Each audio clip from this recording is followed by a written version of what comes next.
The last Metroid is in captivity. The galaxy is at peace.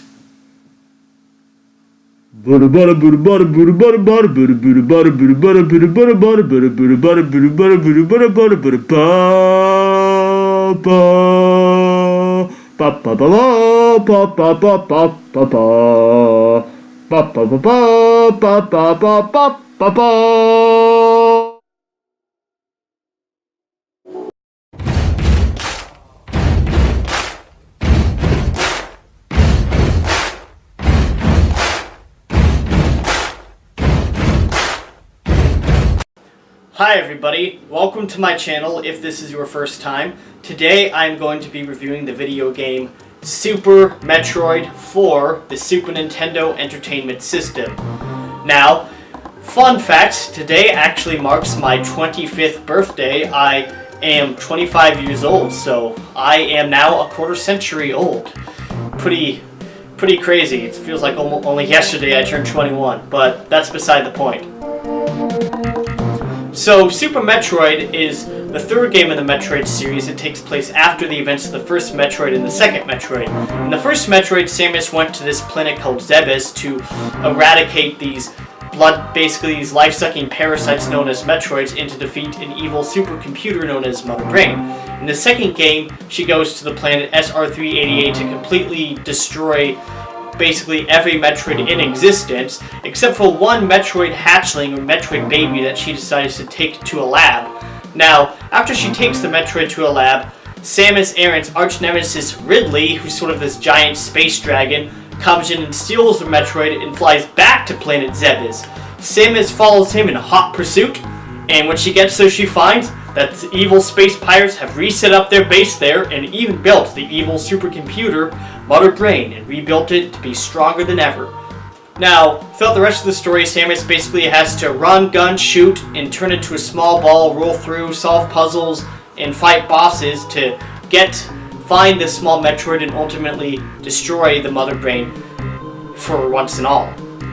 Now, the story itself is pretty simple, but it does have a pretty incredible finale, probably one of the most famous finales in gaming history, and the whole world and exploration and just atmosphere, isolation tells its own story in the world as well, so it really is, I think, quite a feat of game design, especially early game design. Like, this was like 2D still. Wow, Super Metroid is just such a meticulously crafted, just beautifully designed game in every aspect.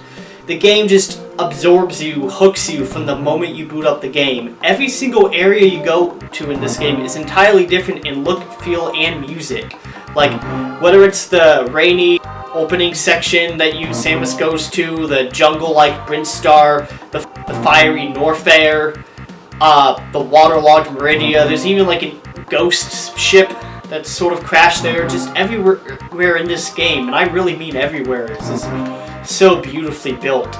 Like, everything, and it just has a beautiful sort of classic 2D hand-drawn graphical style that has aged, I think, beautifully. To this day, it still looks gorgeous and amazing. The musical score is just phenomenal. There's so many just unforgettable songs in this game. They're both very catchy and very just atmospheric, and really aid to the sense of isolation and the sense of just exploring this alien planet. It really just, it makes you feel like you're in the game. I really don't know how else to put it. Alrighty now, time to get into the controls for Super Metroid. I am demonstrating with the original Super Nintendo controller.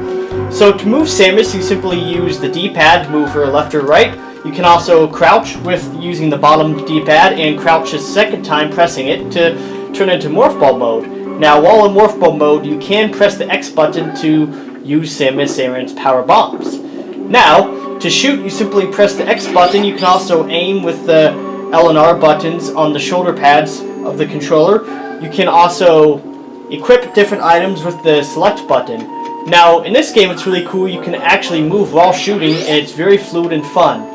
Now, the jump button is simply you press A, and if you move really fast later on in the game, you can actually, I'm not demonstrating it well here, but you can actually run super fast. Basically, there we go. Now, to jump in the game, you press the A button. Now, you will be doing a lot of jumping in this game. Now, the controls in this game are very, very good. They're perfectly mapped, and they're very fluid and intuitive, and just spot on. Now, the jumping near the end of the game, specifically for Samus's screw attack move, which you get near the end of the game, can feel a little bit stiff by today's standards, but it's still far from broken, and it's still a lot of fun to use. Overall, I really have no real issues with the controls in this game. They are effortless and flawless. So the gameplay of Super Metroid primarily consists of running, gunning, shooting, a little bit of puzzle solving, and exploring this vast, dangerous world of planet Zebes. Now, what's brilliant about Super Metroid is that the whole world feels very interconnected, as in, there's so many unique and different areas in the game, but they all feel like part of one giant world, and like, it's incredibly seamless. It's just so immersive and intuitive, and just the sense of isolation coupled with the incredible soundtrack really, I think, adds to that sense of exploration. Now, you'll even sneak into secret areas at times using Samus's Morph Ball mode, which is the little ball that Samus turns into and can basically crawl into little cracks and deep niches that regular Samus couldn't get into.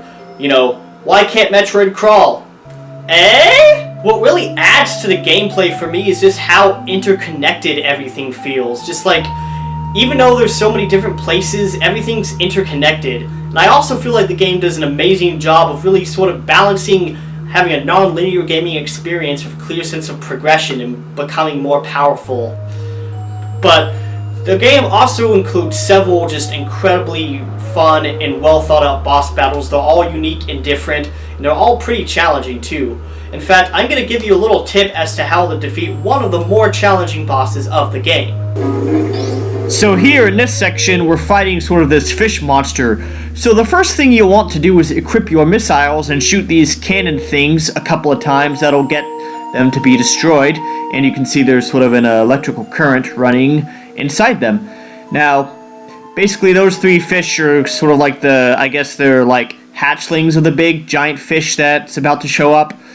So right now, you can see that's the main boss. He's flying through the screen. He's pretty big and scary, isn't he?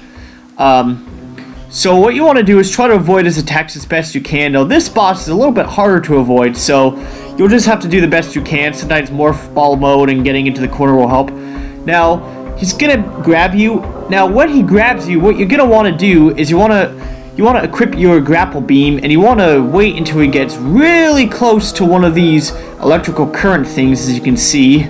Then you want to, at just the right moment, grapple onto it, and as you can see, it'll take him out. Now, it will whittle away some of your life, but ultimately it'll kill him pretty quickly, and it's just a nice trick to get rid of one of the more irritating and difficult bosses in the game.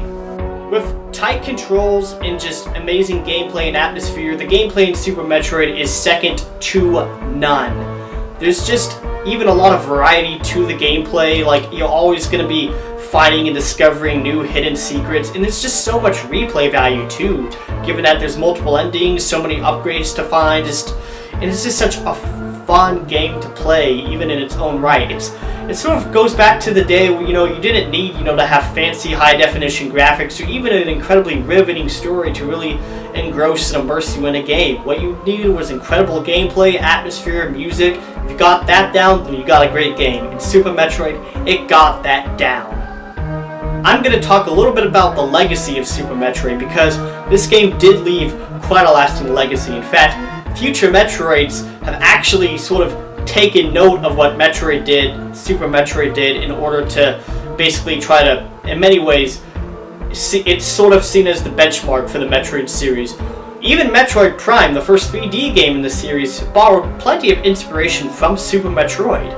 Now, it also is one of the definitive, what we call Metroidvania games. Like, when you think of Metroidvania, Super Metroid is an immediate game that will come to mind when you think of that genre. And it's probably, next to Metroid Prime, it's probably the most popular game in the Metroid series, which unfortunately has never been as popular as some of Nintendo's other franchises like Mario and Zelda, Smash Brothers, or Pokemon. But I really do think, which I think is a shame, because it's one of my all-time favorite game franchises. That said, those of us that have played these games know how great they are. Now, while Super Metroid I do think is just an absolutely incredible game, there really isn't all that much I don't like about this game. Controls and gameplay are great, music's fantastic. There's a few annoying enemies in this game, especially during certain parts of the game there will be these flying enemies that will sort of fly at you continuously and it just won't go away, and I do get a little bit annoyed by that. There's also certain segments in the game where you might get stuck in sand or grime or things like that because, you know, it's an alien world and jumping out of them can be a bit of a pain at times. You're like... You'll have to be pressing the jump button multiple times to get Samus out of that pit. And there's a couple enemies near the end of the game. There's sort of these ninja space pirates that the first time around gave me a lot of hassle and I just didn't like them. But of course a lot of these become more manageable the more you play this game. Super Metroid is one of the greatest games of all time. I am more than happy to give it a 5 out of 5. This is a game every gamer should play at least once. You can also sort of play it and replay it to try to beat your best time, and if you beat the game in under 3 hours, you can even get the real best ending for all you perverts out there. You get to see Samus wearing a bikini, so that's fun. But no, Super Metroid truly is just an incredible game, and so all I can say is if you've never played it, I'd recommend buying a Super Nintendo and buying this game, or get it on the Virtual Console. And that's really all I have to say. I can't sing the praises of this game highly enough.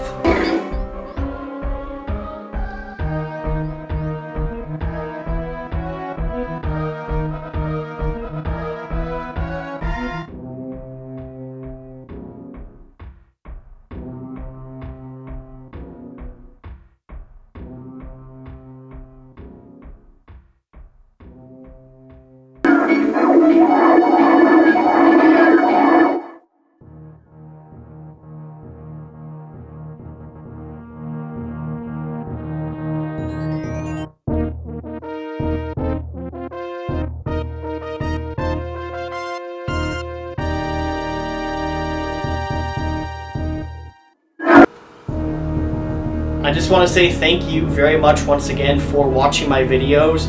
I'm going to do a lot more gaming things on my channel. In fact, I foresee that being basically the core of what I do on my channel. So stay tuned because we got some good stuff coming. So long!